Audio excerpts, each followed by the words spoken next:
सभी को जय हिंद, नमस्कार, गुड मॉर्निंग। आज अगस्त 12 तारीख मंगलवार। आज का विषय देखिए, एक सामाजिक विषय है जो हम सभी को अफेक्ट करता है। बहुत ही दुख भरी एक सच्ची कहानी है जो केवल मैं इसलिए कह रहा हूँ क्योंकि ऐसी घटना न होने के लिए हम सभी लोग प्रयास करना चाहिए। परिवार तो प्रयास करना ही चाहिए।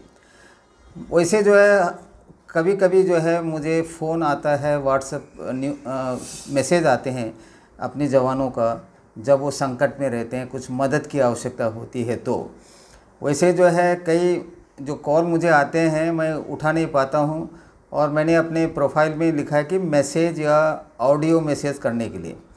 वैसे 27 जुलाई शनिवार शाम को एक ऐसे ही कॉल आता है मुझे, मैं उसको उठा लेता हूँ। एक जवान बहुत ही धीमे स्वर में, व्याकुल होकर, काफ़ी दुख भरी आवाज़ में मुझे कहता है कुछ मदद के लिए। मैं सुनता हूँ। वह जो एक ऐसी दुख भरी कहानी है, देखिए वैसे समाज में कभी कभी घटना होता है, देश भर में आक्रोश फैलता है, सरकार भी अपना वक्तव्य देते हैं, कुछ कानून भी सख्त करने की लोगों को आश्वासन देता है सरकार। एक ऐसी ही कहानी है, देखिए 10 साल की बच्ची का। मैं यहाँ पे नाम यूनिट वगैरह नहीं लूँगा। वह जो पिताजी है, उनका बच्चा, लड़की 10 साल की उम्र में अपहरण कर लिया जाता है। अपने घर से करीब 250 किलोमीटर दूर जाके एक गाड़ी में जो है उसका बलात्कार करते हैं। देखिए छोटी सी बच्ची, एक फूल सी गुड़िया। जवान को जो सीओ को जब पता चलता है, देखिए बहुत ही शीघ्र उन्हें जहाज़ द्वारा अपने घर को प्रस्थान करने को कहता है, पूरी सारी बंदोबस्त करता है। वह जो जवान अपने घर पर पहुंचता है तो उसी दिन वह जो व्यक्ति है, कुछ जो क्या कहेंगे हम, मनुष्य के रूप में भेड़िया है, जानवर है, राक्षस है। देखिए राक्षस भी शायद ऐसा करता नहीं होगा। 3 लोगों को पकड़ के पुलिस स्टेशन में लेके आते हैं, और उसी दिन जब वो जवान पहुंचते हैं तो गांव उभड़ पड़ता है। करीब 500-600 लोग मॉब जैसे बना के पुलिस स्टेशन से उस 3 जो बलात्कारी है उनको बाहर निकाल के मार डालता है। देखिए ये हालत होता है। और उस बच्चे को 250 किलोमीटर, जैसे मैंने कहा, गाड़ी में, उसको, छोटी सी बच्ची है, देखिए नादान सी है, 10 साल का है। यह मैं इसलिए कह रहा हूँ क्योंकि असम राइफल्स ये पूरा हमारा परिवार है। वैसे जो है हर छोटी बच्ची किसी भी प्रांत के क्यों ना हो, हमें दुख होता है। लेकिन अपने परिवार के जो जवान को देखिए, वह जवान, उस माता जी का क्या हाल होगा। माता जी भी, ये 2019 की घटना है। देखिए उसकी माता जी जो है बर्दाश्त नहीं कर पाया, उनको हार्ट अटैक हो जाता है। यह पिताजी जो है कोविड के समय, जो लॉकडाउन का समय था, देखिए वह अपने बच्चे को अपने गाड़ी में लेके दिल्ली की तरफ कूच करता है। रास्ते में काफ़ी दुविधा का सामना करना पड़ता है। और वो जो बच्ची है, देखिए उसका इलाज चलता है 2 हॉस्पिटल में। गायनोकोलॉजी का इलाज अलग हॉस्पिटल में, उसको जो ट्रॉमा था उनका अलग हॉस्पिटल में।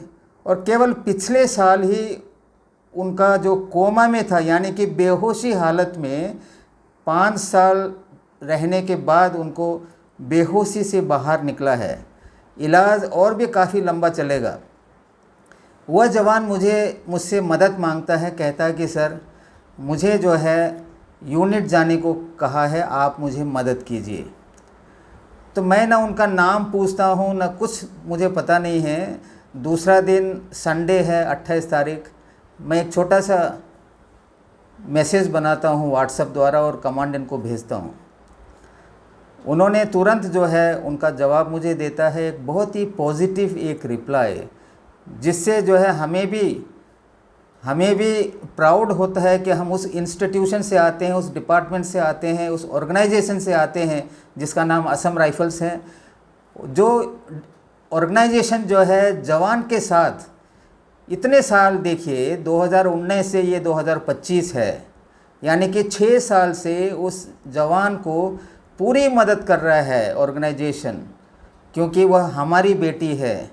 और इस पिताजी को भी मैं क्या बोलेंगे, उसका जो धैर्य है, एक ऐसे बच्ची जो अभी भी बिस्तर पर लेटी हुई है, वो लगातार उनको केयर करने में है, उसका भी हिम्मत का मैं दाग देता हूँ। और यह कहने का अर्थ ये है, देखिए ऐसे जो है बेटियां का जो ज़िंदगी है, हमारे भेड़ियों से हमें बचाना है। परिवार को तो, जिसकी छोटी छोटी बेटियां हैं उनको तो जागरूक रहना बहुत ज़रूरी है। उसके अलावा देखिए, हम जो नागरिक हैं इस देश के अलग अलग प्रांत में जो रहते हैं, जो भी मेरा वीडियो सुन रहा है, उनको भी जो है अपने इलाके में जो व्यक्ति ऐसे काम में पहले लुप्त हुआ है, जानकारी है, उनका आचरण खराब है, कई सारे व्यक्ति हमारे बीच है, उनके ऊपर नज़र रखना हम हर एक व्यक्ति यानी नागरिक का कर्तव्य है। देखिए, क्योंकि उस परिवार के माताजी पिताजी का तो कर्तव्य बनता है। अब हमारे जवान जो पोस्ट में हैं, उस वक्त वो जवान भी कहीं नॉर्थ ईस्ट में था, देखिए कहीं दूर था, उनको पता नहीं कि उसके घर में क्या हो रखा है। माताजी भी बिल्कुल क्या बताएंगे हम उस माताजी का जो है, जो मेंटल सिचुएशन है किस प्रकार का होगा, जिसकी बेटी को जो है बलात्कारियों ने अपहरण करके ले जाके इस हालत में कर दिया हो, उनकी तो मौत हो जाता है माताजी का। तो मैं कहता हूँ कि हर किसी का जो है ये फ़र्ज़ बनता है कि ऐसे लोगों पर लगातार निगरानी रखें और बच्चों को जो है प्रोटेक्शन दें। परिवार का जिम्मेवारी तो सबसे पहले है, उसके अलावा हमारा भी जिम्मेवारी है। देखिए, हमें भी शर्म लगती है जब मैंने सुना उस जवान के मुंह से अपनी पूरी जो कहानी 2019 से अभी तक का, तो मुझे जो है शर्म हुआ, क्योंकि मैं भी जो है उसी इंसान परिवार से आता हूँ।